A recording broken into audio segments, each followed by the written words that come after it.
Good morning to all. Please subscribe the channel and press the bell icon for more video updates. Today is 14th October of 2020 and it's a Wednesday today. चलिए आज analysis शुरू करने से पहले कुछ questions पूछ लेते हैं, आप उनका जवाब कमेंट सेक्शन में दें। जैसे पहला क्वेश्चन है, when did Sikkim became part of India? कि सिक्किम कब इंडिया का पार्ट बना है, किस ईयर में आपको बताना है। सिक्किम इंडिया का पार्ट कब बना है, ईयर आपको बताना है, ईयर। दूसरा क्वेश्चन आता है, क्या कहते हैं सिटीजनशिप, क्या कहते हैं जो होता है वो किन आर्टिकल्स में मेंशन है इंडियन कॉन्स्टिट्यूशन के। सिटीजनशिप किन आर्टिकल्स में मेंशन है इंडियन कॉन्स्टिट्यूशन के, वो आपको आर्टिकल्स के नाम बताने हैं। चलिए आगे आज देखते हैं हम लोग आज की एनालिसिस। आप उससे पहले आप हमारे टेलीग्राम चैनल को भी सब्सक्राइब कर सकते हैं। क्वेश्चन आर 247, ये क्वेश्चन आर आप इस लोगों के साथ सब्सक्राइब कर सकते हैं और साथ ही साथ आप क्या कहते हैं डिस्क्रिप्शन पे भी लिंक दी हुई है, वहाँ से भी सब्सक्राइब कर सकते हैं। अगर आपको यहाँ ना मिले तो डिस्क्रिप्शन पे लिंक दी हुई है, वहाँ से आप सब्सक्राइब कर सकते हैं। चलिए आज की एनालिसिस देखते हैं। इस क्या कहते हैं टेलीग्राम चैनल में आपको सारे पीडीएफ नोट्स मिल जाते हैं जो आप क्या कहते हैं पढ़ना चाहते हैं, और आप अपने पीडीएफ नोट्स बना भी सकते हैं यहाँ से। चलिए आज की न्यूज़ देखते हैं। पहली न्यूज़ देखते हैं क्या है आज। आज की पहली न्यूज़ आती है, India's economy to contract by 10.3% this fiscal. ऐसा आईएमएफ का कहना है, इंटरनेशनल मॉनेटरी फंड का कहना है कि इंडिया की इकोनॉमी 10.3% और कॉन्ट्रैक्ट कर सकती है इस फिसर में, ऐसा कहना है। उनका ये भी कहना है कि अगले साल 8.8% ग्रोथ नेक्स्ट ईयर देखा जा सकता है, बाउंस बैक होगा। अभी जो कॉन्ट्रैक्ट किया है अगले साल ग्रोथ आने की संभावना है। इसमें कहा गया India's economy is expected to contract 10.3% in the current fiscal year, जो इस साल का 2020-21 चल रहा है। तो उस ईयर में क्या कहते हैं इतना कॉन्ट्रैक्ट देखने को मिल सकता है, क्योंकि इस पैंडेमिक के कारण काफ़ी चीज़ें दिक्कतें हैं according to the International Monetary Fund. इसमें ये भी बताया गया है कि देखिए जब बगल में ये दिया गया है, जैसे कई रीजन्स का बताया गया है, जैसे इंडिया का -10.3 था 2021 में 8.8 माना जा रहा है कि ग्रोथ आएगी। ब्राज़ील में -5.8% कॉन्ट्रैक्ट किया है, तो ग्रोथ वहाँ पे 2.8% देखने को मिल सकती है। ये सब रिकॉर्ड बताए गए हैं आईएमएफ द्वारा, इंटरनेशनल मॉनेटरी फंड द्वारा, कि कितना कॉन्ट्रैक्ट किस कंट्री में किया है और कितना ग्रोथ अगले साल देखा जा सकता है उस कंट्री में। तो वही बात की गई है। चलिए अगली न्यूज़ देखते हैं। अगली न्यूज़ आती है, air quality dips in Delhi Gurugram. इसमें कहा गया है according to monitoring agency SAFAR के द्वारा कि air quality of Delhi is likely to be in the poor to very poor category for the next 2 days की, और भी पुअर कैटेगरी हो जाएगी AQI की, एयर क्वालिटी इंडेक्स की 2 दिन के लिए। और दिल्ली का इस वक्त AQI ट्यूसडे को था 300 on the verge of very poor category, and in Gurugram it was 288 poor. कहते हैं कि दिल्ली में 300 था जो वेरी पुअर कैटेगरी में आता है एयर क्वालिटी इंडेक्स में, और गुरुग्राम में 288 था जो पुअर कैटेगरी में आता है। तो ऐसा कहा जाता है कि दिल्ली में और ज़्यादा एक AQI बढ़ने की चांसेस है, जिसके कारण वहाँ की एयर क्वालिटी जो है वो और ज़्यादा वर्स होगी, ऐसे इसमें कहा गया है। तो हम लोग देख लेते हैं ये AQI क्या होता है। AQI को देख लेते हैं क्या होता है अलग से। अगर आपने चैनल को सब्सक्राइब नहीं किया तो चैनल को सब्सक्राइब कर दें और प्लीज़ लाइक बटन जरूर दबा दें। चलिए एयर क्वालिटी इंडेक्स AQI एक इंडेक्स है जो रिपोर्टिंग डेली एयर क्वालिटी, जो हर दिन क्या कहते हैं एयर क्वालिटी को मेजर करता है और बताता है। It focuses on health effect one might experience, की कुछ घंटे में या कुछ दिनों में क्या आपके ऊपर क्या इफेक्ट आ सकता है अगर आप पॉल्यूटेड एयर ब्रीथ करते हैं, तो उसको भी ये बताता है।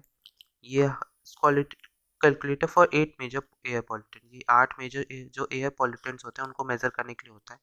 Ground level ozone, PM10, PM2.5, carbon monoxide, sulphur dioxide, nitrogen dioxide, ammonia, lead.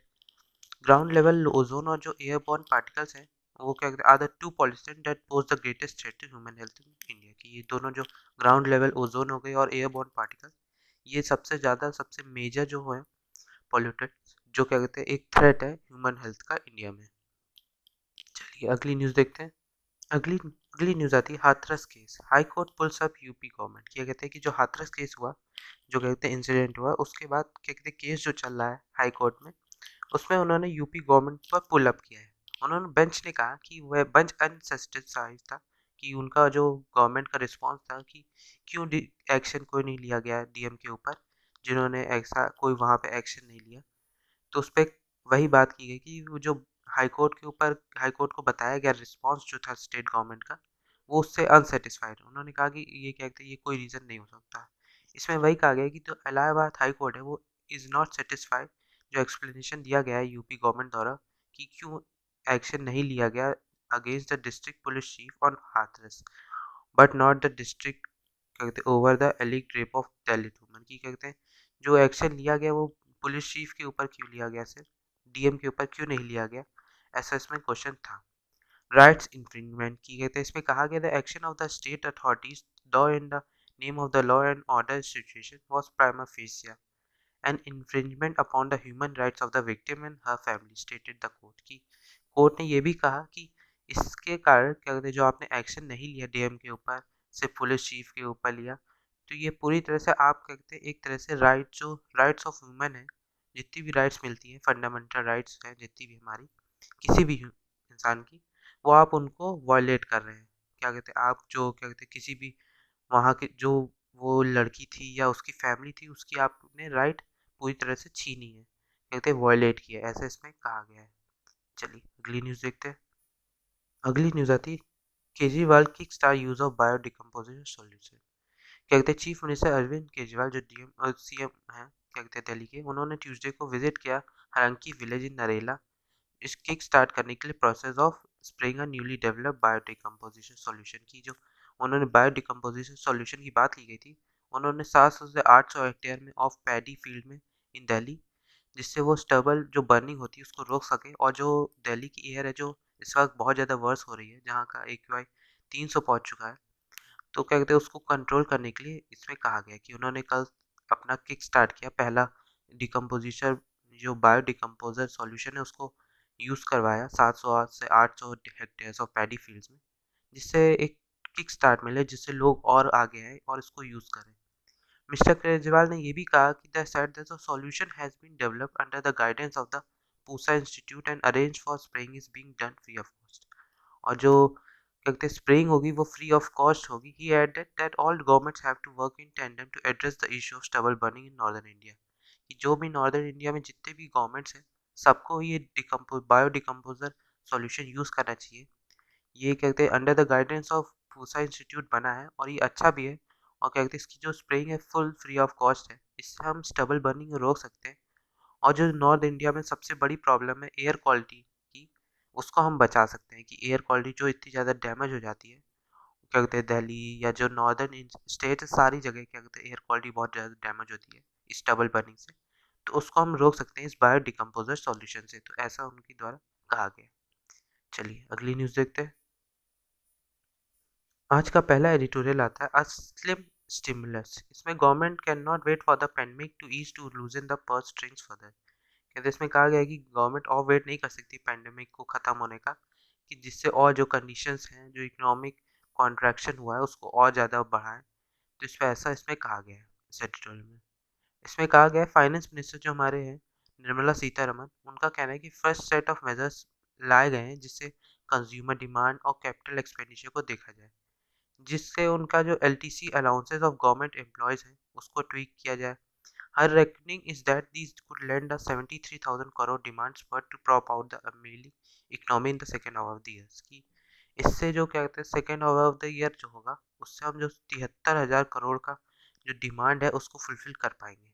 इससे क्या कहते हैं this could rise beyond 1 lakh crore if private sector employees offered similar LTC incentives. क्या कहते हैं कि 1 लाख करोड़ से भी ऊपर हो सकता है अगर जो प्राइवेट सेक्टर एम्प्लॉयज हैं वो भी अपने LTC इंसेंटिव्स दे दें। तो इसमें पूरे एडिटोरियल में यही बताया गया है कि जो कंज्यूमर डिमांड है और कैपिटल एक्सपेंडिचर है उसको कैसे बूस्ट करेंगी क्या कहते हैं फाइनेंस मिनिस्टर ने क्या क्या स्टेप सोचे हैं उसके बारे में इसमें बताया गया। इसको हम लोग अलग से देख लेते हैं अपने आंसर राइटिंग फॉर्मेट में आप उससे नोट्स भी बना सकते हैं। चलिए देखते हैं। Boost consumer demand and capital expenditure इसमें कहा गया है कि कैसे बढ़ाना है।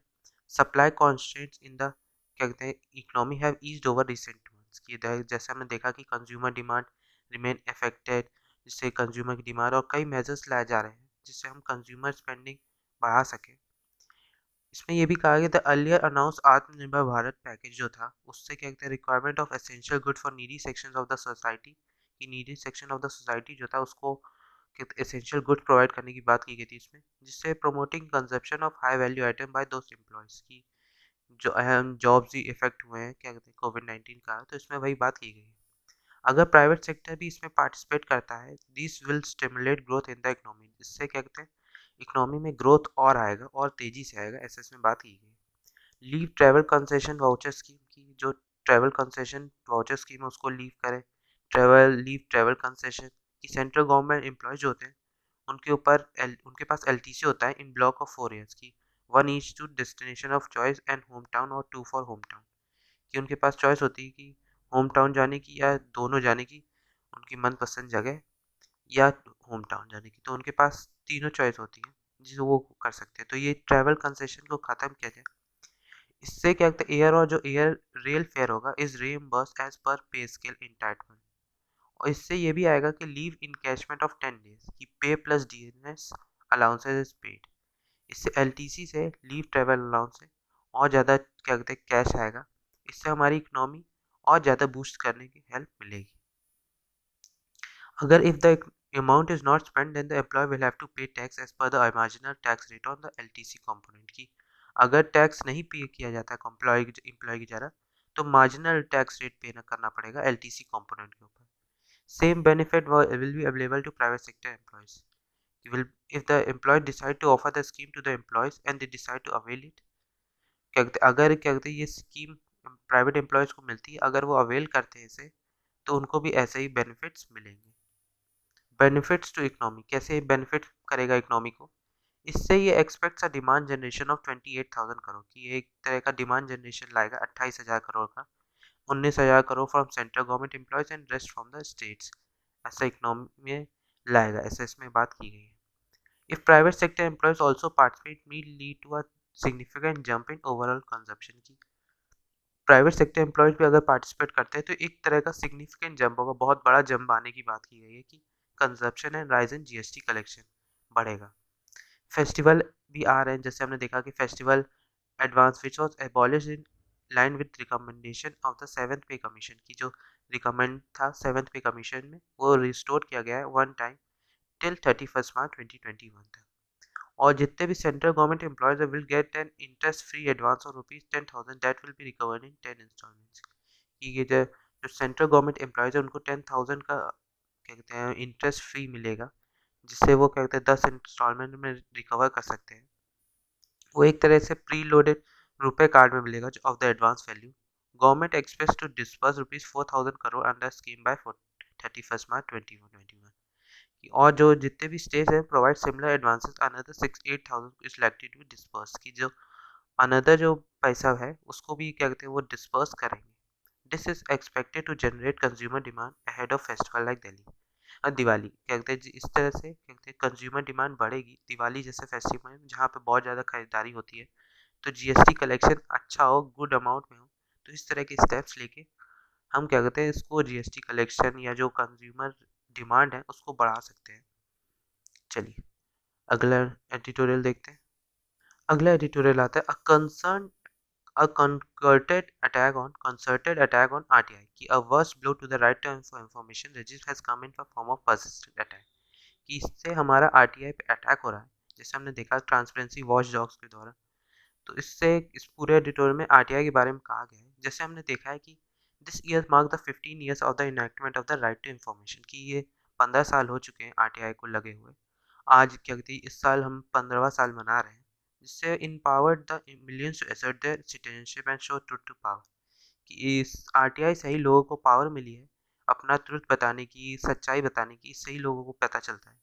तो इसमें पूरे में आरटीआई के बारे में बताया गया है, इसको हम लोग अलग से देख लेते हैं। राइट टू इन्फॉर्मेशन को, right to information, right to information gain power when Universal Declaration of Human Rights was adopted. जब 1948 में यूनिवर्सल डिक्लेरेशन अडॉप्ट किया गया था ह्यूमन राइट्स का, तब इसने क्या कहते हैं अपना पावर गेन किया था।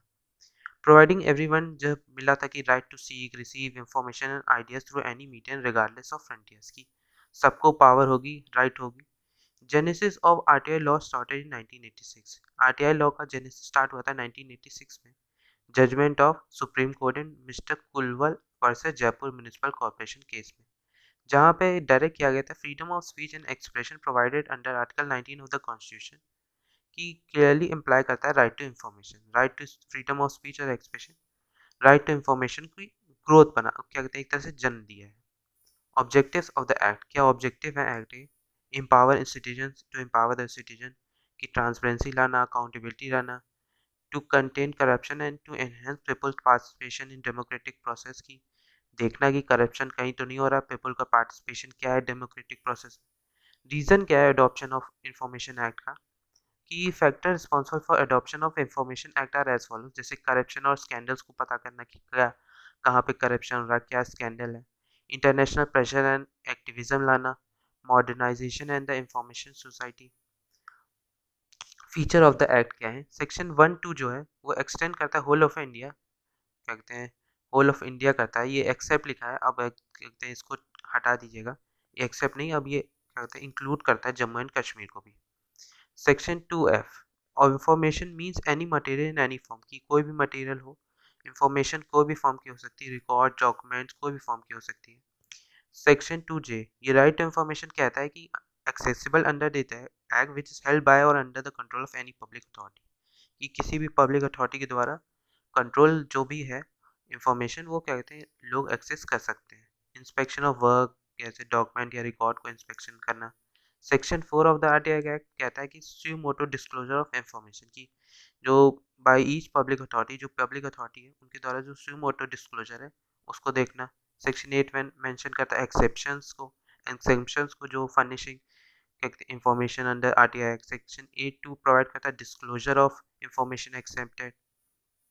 ये पब्लिक अथॉरिटी क्या होता है? जो पब्लिक अथॉरिटी के बारे में इसमें बात की गई, पब्लिक अथॉरिटी मींस कोई भी अथॉरिटी या बॉडी या इंस्टीट्यूशन जो सेल्फ गवर्नमेंट स्टैब्लिश हो या कॉन्स्टिट्यूट किया गया हो बाय और अंडर कॉन्स्टिट्यूशन, ये by any other law, by parliament या स्टेट लेजिस्लेचर, या बाय नोटिफिकेशन इशूड और order made by the appropriate government, या कोई non government organisation substantially financed, ये सारे भी पब्लिक अथॉरिटी होते हैं।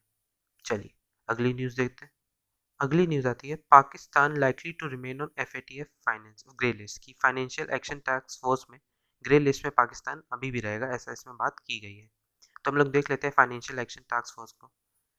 फाइनेंशियल एक्शन टास्क फोर्स ये इंटर गवर्नमेंटल ऑर्गेनाइजेशन है जिसे फाउंड किया गया था 1989 में। इनिशिएटिव था G7 का, जिससे पॉलिसीज कॉम्बैट कर सके मनी लॉन्ड्रिंग जैसे। एफएटीएफ के secretaries house on the OECD headquarters in Paris, क्या कहते हैं इंडिया भी ऑब्जर्वर बना था एफएटीएफ का 2006 में, सब तब से वो एक फुल फ्लैश मेंबरशिप बन गया। कहते हैं on June 25, 2010 India was taken as the 34th country member of the FATF. 34th country क्या कहते हैं बना था इंडिया, कहते हैं एफएटीएफ का। इसका रोल क्या है? ये इससे ग्लोबल इकोनॉमी को राइज करना, इंटरनेशनल ट्रेड बढ़ाना, financial crimes such as money laundering को रोकना, इन सब के लिए ये यूज होता है। इसमें ब्लैक लिस्ट ग्रे लिस्ट क्या है? ब्लैक लिस्ट की जो ब्लैक लिस्ट होती है वो कॉल फॉर एक्शन, की वो common short hand description for the non cooperative countries या टेरिटरीज, की जो नॉन कोऑपरेटिव कंट्रीज या टेरिटरीज होती हैं वो ब्लैक लिस्ट में आती हैं। ग्रे लिस्ट में वो कंट्रीज आती हैं जो considered safe haven for supporting terror funding and money laundering. ऐसी कंट्रीज जो टेरर फंडिंग या मनी लॉन्ड्रिंग जहाँ पे होती है मैक्सिमम जिन कंट्रीज में, वो ग्रे लिस्ट में आती है। तो ये दो लिस्ट आती हैं इसमें, ब्लैक लिस्ट और ग्रे लिस्ट कहते हैं। तो इसमें न्यूज़ में वही था कि पाकिस्तान अभी भी ग्रे लिस्ट में रहेगा, ऐसा इसमें बात की गई। चलिए आज के लिए इतना ही, थैंक यू वेरी मच। अगर आपने चैनल को सब्सक्राइब नहीं किया तो चैनल को सब्सक्राइब कर दें और प्लीज़ लाइक बटन जरूर दबा दें। Thank you very much.